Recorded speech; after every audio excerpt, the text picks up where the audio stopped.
नमस्कार, मैं अमित कुमार और आप देख रहे हैं H24 न्यूज। आज हमारे स्टूडियो में एक प्रकृति प्रेमी मौजूद है। वो शख्सियत किसी परिचय की मोहताज नहीं। आइए इनसे बातचीत का दौर शुरू करते हैं। सर नमस्कार, बहुत बहुत स्वागत है आपका H24 न्यूज पर। आपका भी आपसे नमस्कार। और मैं ये कहना चाहूँगा कि आपने मुझे यहाँ आने का अवसर दिया, बोलने का अवसर दिया, उसके लिए मैं आपका तहे दिल से आभार प्रकट करता हूँ। सर हमारे दर्शकों को एक बार आप अपना पूरा परिचय दे दीजिए। मेरा नाम वीरेंद्र सिंह मलिक है और मैं यहीं जो है प्रेम नगर जो मधुबन पार्क के पास है वहाँ 50 साल से रह रहा हूँ। और मेरे पिताजी श्री धर्मपाल सिंह मलिक भी वकील हुआ करते थे और मेरा गांव देवपल है हांसी के पास।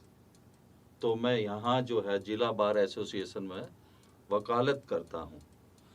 तो सर आपका जो लगाव है वो प्रकृति के साथ कैसे हुआ? ये आपने बहुत अच्छा मेरे से जो है प्रश्न पूछा और लोग बाग भी मुझसे यही पूछते हैं जब अक्सर मैं उनको वहाँ पार्क में जब भी मिलता हूँ तो कहते हैं आप यहीं मिलते हो, आपकी क्या वजह है। मेरे पिताजी जो है आज से 40 साल पहले जी जहाँ ये पार्क बना हुआ है, इस पार्क का नाम एकता पार्क है, ठीक है वहाँ एक बहुत बड़ा गड्ढा हुआ करता था जी। और वो गड्ढा एज ए डस्टबिन यूज किया जाता था। अच्छा तो वहाँ क्या था, पानी जैसे पानी भर जाता था, बरसात का पानी या और, तो वहाँ सुअर वगैरह आ जाते थे, गंदगी फैला करती थी। तो मेरे पिताजी ने वहाँ धीरे धीरे, जैसे पहले वृक्ष क्या थे, नीम के वृक्ष थे, सहतूत था और इस प्रकार शीशम का पेड़ था, वो चीज वो लगाते रहते थे। ठीक है। और यहाँ मैं एक और बात बताना चाहूँगा कि आज तो बहुत बड़ी फैसिलिटीज़ है, पानी की बहुत बड़ी व्यवस्था है कि पानी तुरंत लग जाता है। लेकिन मेरे फादर साहब हैंड पंप से पानी की बाल्टी भर के उन पौधों में डालते थे। तो इस प्रकार से मेरे में दिमाग में भी यही आया कि फादर साहब इतना क्यों इन चीज़ से जो है प्रेम करते हैं। तो उन्होंने मुझे बताया इस बारे में कि सबसे बड़ी चीज़ आने वाले समय में यही होगी। तो कहीं ना कहीं आज पूरा प्रेम नगर आपके पिताजी के संघर्ष की वजह से एक अच्छे एटमॉस्फेयर में जी रहा है। ये बिल्कुल सही बात है। ठीक है जी। आपने जिक्र किया प्रेम नगर पार्क का, तो इस पार्क के बारे में आप जरा हमारे दर्शकों को विस्तार से बताइए। देखो श्रीमान जी, इस पार्क के बारे में ये कहना चाहूँगा मैं आपको कि स्टार्टिंग में इस पार्क में जैसे धीरे धीरे मट्टी का भराव किया गया था, ठीक है। तो जैसे थोड़ा बहुत हर एक मोहल्ला वासी ने पैसे इकट्ठे किए और योगदान किया, ठीक है। और इसमें काफ़ी मिट्टी डली। उसके बाद फिर ये पार्क जो है नगर निगम ने अपने उसमें ले लिया और सोसाइटी बनाने के लिए बोला गया। ठीक है जी। तो फिर सोसाइटी बनाई गई और वो सोसाइटी जो है बनने के बाद इस पार्क में तकरीबन 500 ट्राली माटी आई थी और वो माटी आने के बाद लेवल हुआ। फिर इसमें पेड़ पौधे लगाने शुरू किए और उसके बाद धीरे धीरे जो है इस पार्कों का हिसार में कंपटीशन हुआ था। उस कंपटीशन में सबसे पहले जो कंपटीशन हुआ था उसमें ये एकता पार्क जो है फर्स्ट इसको इनाम मिला था 3 लाख रुपए। उन 3 लाख रुपए से इसकी बाउंड्री वॉल बनवाई, उस पे पत्थर लुआए। इस तरीके से आगे जो है लोगों की रुचि हो गई इसमें और जो है सभी ने सहयोग देना शुरू कर दिया। सर पेड़ लगाना कोई बड़ा विषय नहीं है, विषय है उसकी देखरेख करना। तो अगर इस पार्क की देखरेख की बात करें तो इस पार्क की देखरेख कौन करता है और उस देखरेख में आपकी क्या भूमिका रहती है? देखो जी, मैं ये कहना चाहूँगा कि मैं नगर निगम के पैनल पे एडवोकेट था। ठीक है जी। तो अक्सर वहां जाया करता था तो यही बात चलती थी, वकील साहब ये केस मार्क हुआ है। मुझे माँ केस की जरूरत नहीं है, मेरे पार्क की डेवलपमेंट करवाओ। ठीक है। मैंने एक सिंगल केस भी वहां से नहीं लिया। मैंने सिर्फ यही कहा कि हो सके जितना भी है आप इस पार्क में दो। इस पार्क में जो भी चीजें हैं, झूले हैं और हैं, इस तरीके से धीरे धीरे उन लोगों से अटैचमेंट होगी, जेई से, एसडीओ से, क्योंकि रोज का जाना हो गया, उनको भी ये लगा कि इनका कोई पर्सनल, वो खुद का तो इंटरेस्ट नहीं है, सोशल काम कर रहे हैं, इसलिए धीरे धीरे मेरे वहाँ जो है ना काम बनते रहे।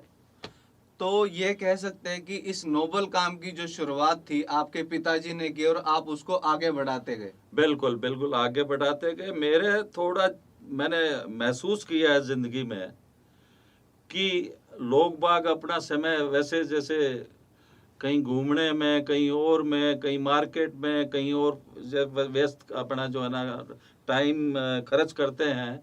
तो मेरा एक ध्येय है, सुबह उठता हूँ 4 बजे, 4 बजे उठ के मैं सीधा पार्क में जाके सप्लाई आ जाती है 4 बजे पानी की जी। वो सप्लाई आने के बाद मैं जो है ना देखता हूँ कि कहाँ कौन सी क्यारी में पानी की कमी है, वहीं जाके मैं उन पर जो पानी लगाता हूँ और फिर देखता हूँ कौन सा पौधा ठीक चल रहा है, कौन सा नहीं चल रहा। मुझे ये पता है कि इस जगह ये पौधा है, और इस तरीके से लगातार वैरायटी भी, जैसे फूलों की, औरों की वैरायटी, पौधों का ज्ञान होने लगा, डिस्कस होने लगा। इसी प्रकार से जो है मैं वहाँ 7 बजे तक रहता हूँ, जिसमें मैं घूमता भी हूँ, अपना मेरा व्यायाम भी हो जाता है, मेरा खुद का शरीर भी ठीक रहता है और मेरे को मानसिक शांति मिलती है इससे। और इस पार्क का जो कार्य करने के बाद मेरी जिंदगी में बहुत कुछ चेंज आया है। ये परमात्मा का, ऊपर वाले का असर, या प्राकृतिक जो चीजें हैं, या अपने वहाँ पक्षियों को देख के और चीजों को देख के मैं बड़ा प्रसन्न होता हूँ।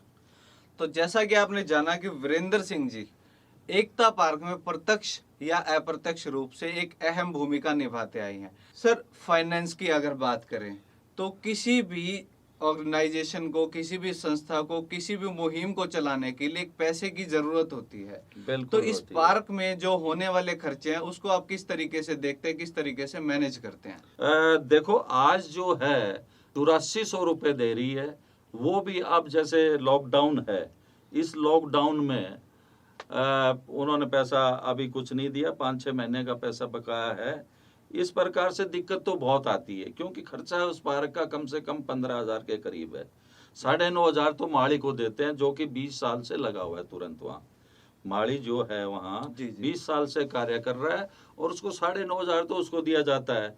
फिर कभी कटिंग का ब्लेड आ गया, कभी कुछ आ गया, कभी पौधे भी बहुत कॉस्टली हैं आजकल। अच्छा पौधा लो तो उसकी बड़ी कीमत है। तो वो जिस प्रकार से फूलों के पौधे, सीजनल फ्लावर, इस करके खर्चा तो देखो अमूमन खर्चा 14-15 हजार रुपये महीना पड़ जाता है। उसके बाद क्या होता है कि 1-2 और भी हमारे जैसे उस मोहल्ले में साथी हैं, ऐसी कोई बात नहीं है। वो जिसने किसने थोड़ा ये कुछ ना कुछ करवा देते हैं कहने के बाद, तो मिलजुल के जो है वो खर्चा मैनेज मिलजुल के करवा देते हैं। अभी जो है ये पीछे से जो है लॉकडाउन से सारा खर्चा मैं ही वहन कर रहा हूँ, जितना भी खर्चा है।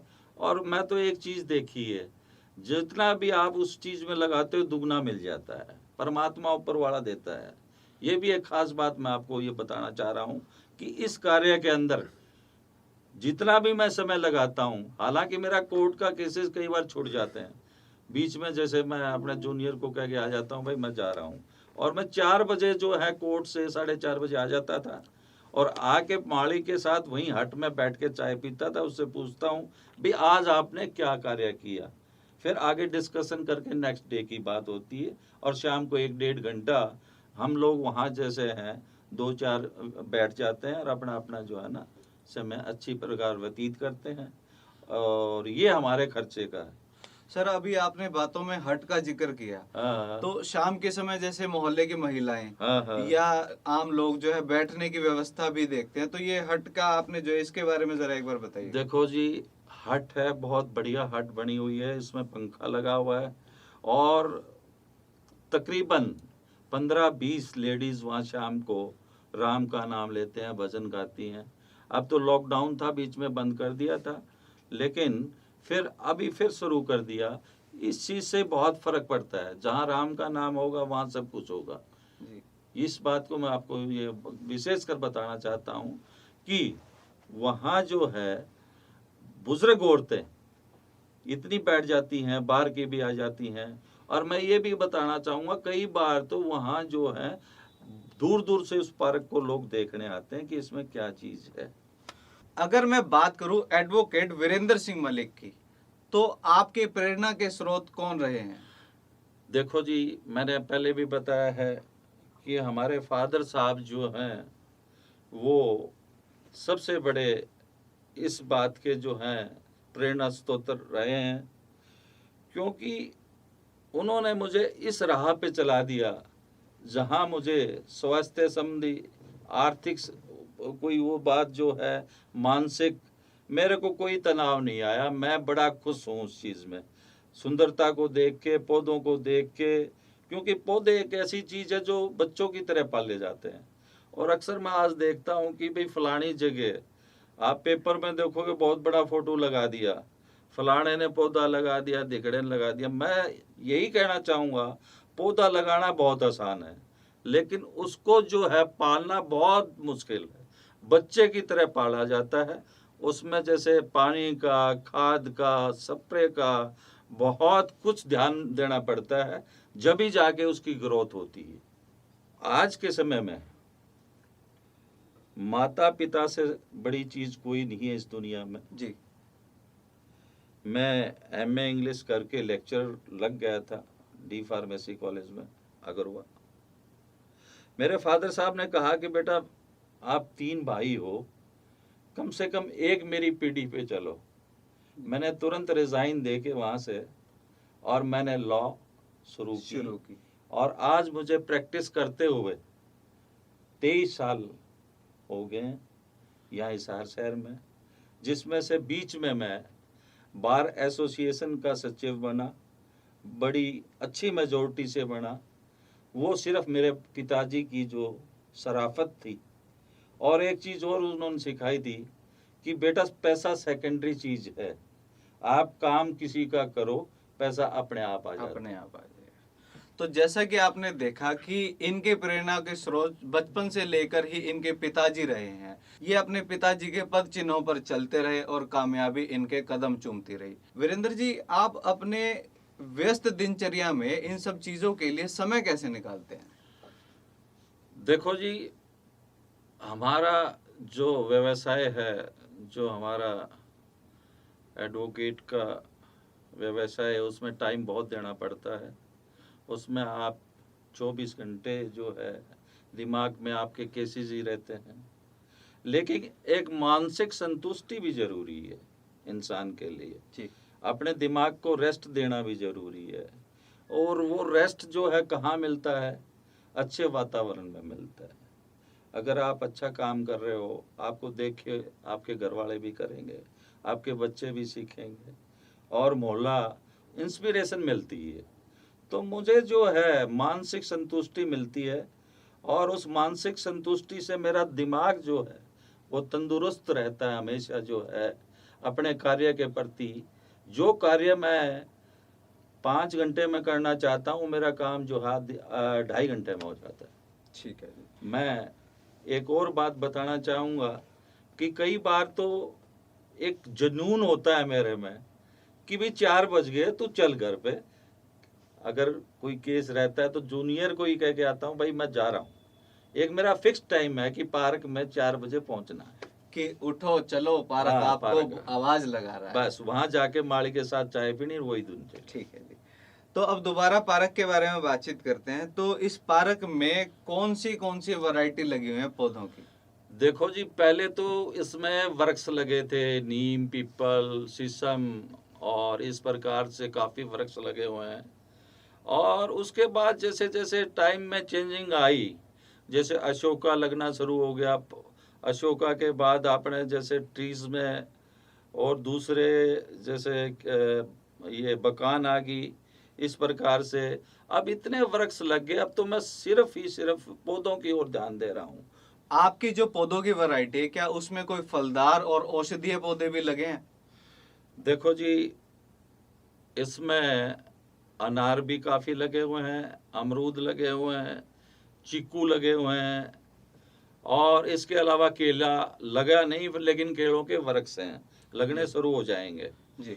तो वहाँ मैंने जैसे चिड़िया के लिए बखोरे रखे हुए हैं, उनमें सुबह अनाज डाल देते हैं, पानी डाल देते हैं, तो सुबह का माहौल इतना बढ़िया होता है कि तकरीबन 30-40 तोते और चिड़िया और इस प्रकार से 100-125 पक्षी इकट्ठे हो जाते हैं, जिनकी काफ़ी चहचहाहट रहती है और वो अपना भोजन वहाँ से ग्रहण करते हैं।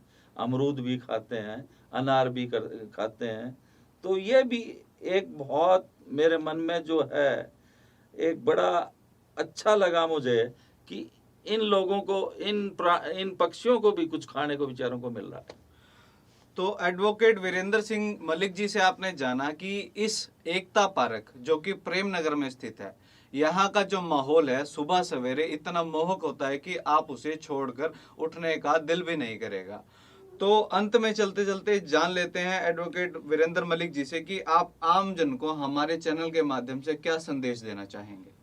देखो जी, मैं तो यही कहना चाहूँगा, किसी का जन्मदिन है, किसी का रस्म क्रिया है या कोई और चीज़ प्रोग्राम है, कोई भी ऐसा सुख या दुख का हाँ, सुख या दुख का कोई भी ऐसा प्रोग्राम हो, तो आप पेड़ या पौधा जरूर लगाइए, जिससे हमारा वातावरण शुद्ध होगा। और आज समय को सबसे बड़ी ज़रूरत जो है इसी की है। अगर पेड़ पौधे रहेंगे तो हम रहेंगे, अदरवाइज तो हमारा जीवन जो है वो नरक में धकेल जाएगा, बीमारियां फैल जाएगी। तो ये थे हमारे साथ स्टूडियो में एडवोकेट वीरेंद्र सिंह मलिक जी। जैसा कि आपने इनके विचारों को जाना कि कैसे इनका जुड़ाव प्रकृति के प्रेम के साथ हुआ और कैसे इन्होंने अपने पूरे जीवन को प्रकृति के लिए ही समर्पित कर दी। जैसा कि इन्होंने हमारे चैनल के माध्यम से सभी दर्शकों को आह्वान किया है कि प्रेम नगर स्थित एकता पार्क में एक बार जरूर आएं और उस मोहक नज़ारे को जरूर देखें। तो फिलहाल के लिए लेते हैं इजाजत। आप देख रहे हैं Chin24 न्यूज़। धन्यवाद। सैमसंग सर्विस सेंटर, जहां है fast service, best customer support, emerging and helpful staff. तो आइए Samsung authorised service centre, first floor, मोहल्ला Rampura, red square market, Hisar.